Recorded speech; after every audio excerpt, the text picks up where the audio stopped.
Shalom umat Tuhan, Bapak Ibu, Jemaat GKI Kalideres yang dikasihi oleh Tuhan. Saya Pendeta Marto Marbun yang dipercaya oleh Tuhan untuk menjadi pendeta konsulen di tengah-tengah jemaat kita di GKI Kalideres, meneruskan karya pelayanan dari Pendeta Nanang yang sudah selesai dengan sangat baik bersama-sama dengan kita. Terima kasih untuk peluang yang diberikan kepada saya untuk boleh bersama-sama dengan jemaat Tuhan bertumbuh, melayani dan berkarya bersama-sama untuk kemuliaan nama Tuhan.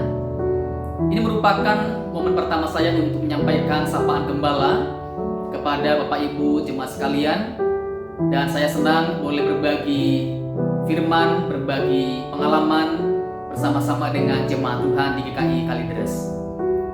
Sapaan gembala pada hari ini kita akan bersama-sama alaskan pada pembacaan firman Tuhan dalam Matius pasal 5 ayat 42, 46, dan 47. Firman Tuhan berkata demikian untuk kita: "Berilah kepada orang yang meminta kepadamu, dan janganlah menolak orang yang mau meminjam daripadamu.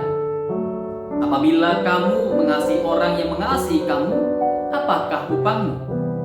Bukankah pemungut cukai juga berbuat demikian? Dan apabila kamu hanya memberi salam kepada saudara-saudaramu saja, apakah lebihnya daripada perbuatan orang lain? Bukankah orang yang tidak mengenal Allah pun berbuat demikian?" Umat Tuhan, dewasa dalam memberi, dewasa dalam berbagi. Ini topik yang indah untuk terenungkan pada saat ini.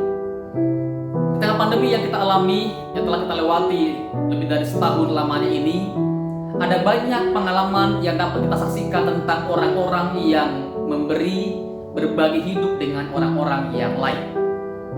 Memberikan makanan jadi kepada orang-orang yang lemah, yang susah, kepada tukang ojek, para supir, pemulung, berbagi makanan kepada keluarga yang dirasa kurang mampu, berbagi modal dana kepada mereka yang PHK atau yang sedang memulai usaha yang baru.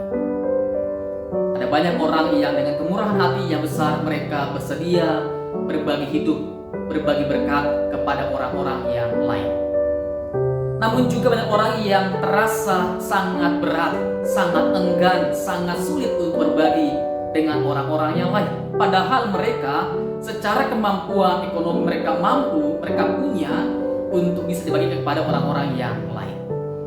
Nah, mengapa sampai ada orang-orang yang terasa sulit sekali, berat sekali berbagi dengan orang-orang yang lain? Mungkin mereka berpikir bahwa masalah orang lain adalah masalah mereka sendiri, dan bukan masalah dan bukan urusan saya sendiri. Atau mereka mungkin berpikir bahwa mereka belum punya banyak hal untuk dapat diberikan, dibagikan kepada orang-orang lain. Atau mereka mungkin takut kekurangan, takut kehabisan berkat yang mereka miliki saat ini. Atau mungkin mereka berpikir bahwa berbagi itu tidak mendatangkan keuntungan apapun, hanya mendatangkan kerugian, kekurangan dalam kehidupan pribadi. Ini mungkin yang mendorong orang sulit untuk berbagi dengan orang-orang yang lain.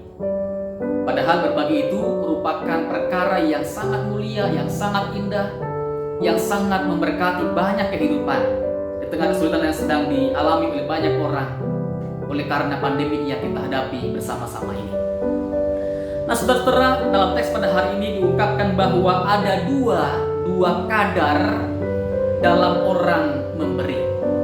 Ya, ada kadar duniawi, ada kadar surgawi. Dalam memberi, ada kadar yang sifatnya sangat duniawi. Mengapa? Oleh karena mereka mungkin memberi, mereka mengasihi karena mengharapkan ada upah, ada balasan, ada pamrih, ada balas budi yang mereka akan dapatkan dari orang yang mereka beri, dari orang yang mereka bantu. Misalkan ada orang yang memberikan bantuan dengan harapan nanti waktu pemilu mereka dipilih, ya, mendapatkan suara yang banyak dari orang-orang yang telah mereka bantu. Jadi mereka memberi karena mengharapkan ada imbalan yang mereka akan dapatkan. Atau yang kedua, mereka memberi karena mereka merasa yang dibantu itu adalah orang-orang dalam satu kelompok internal, kelompok orang-orang dalam, kelompok orang-orang terdekat. Kalau mereka orang dekat, kalau mereka orang dalam, mereka bersedia untuk membantu. Ini motif yang sangat duniawi, membantu karena mereka telah dibantu.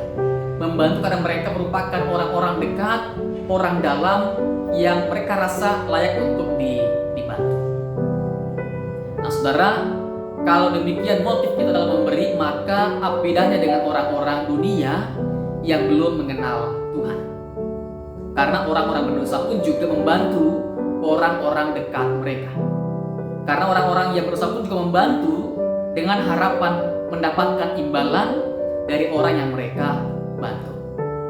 Jadi ini kadar yang sangat duniawi dalam memberi, dalam berbagi.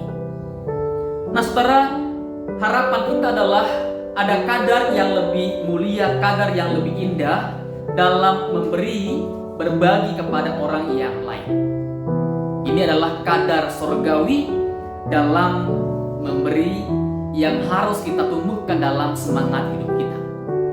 Nah, memberi dengan kadar surgawi ini adalah pemberian tanpa pandang bulu kepada siapapun, dari latar belakang manapun, entah etnis, suku, kebangsaan, bahkan agama, ya, mereka punya pandangan kalau orang itu layak untuk dibantu.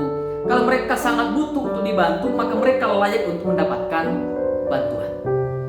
Jadi motifnya bukan pada soal latar belakang, agama, budaya, sukunya, tapi tentang kondisi, kebutuhan orang itu memang yang dirasa ditimbang-timbang dia perlu untuk dibantu, maka dibantu.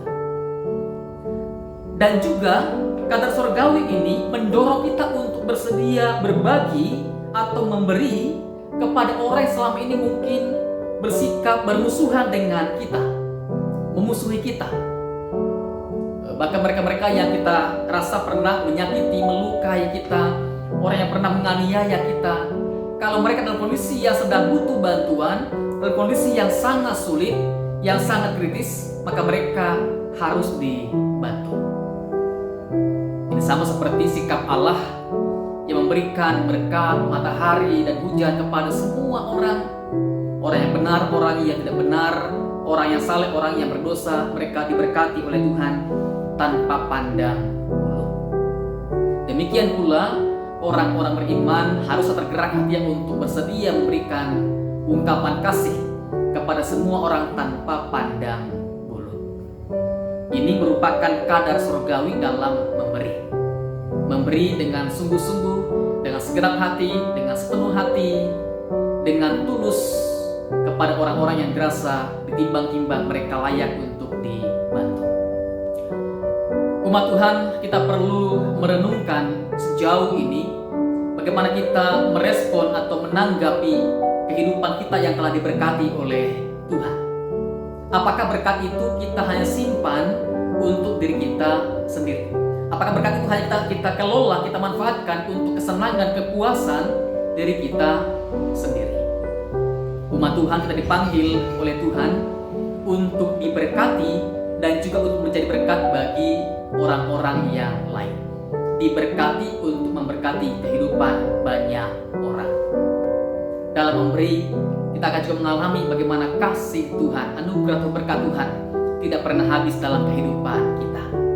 Berkatnya terus akan dicurahkan dalam kehidupan kita hari ini dan nanti. Tuhan menolong kita, memberkati kita dalam menjangkau banyak orang untuk diberkati oleh Tuhan melalui diri kita.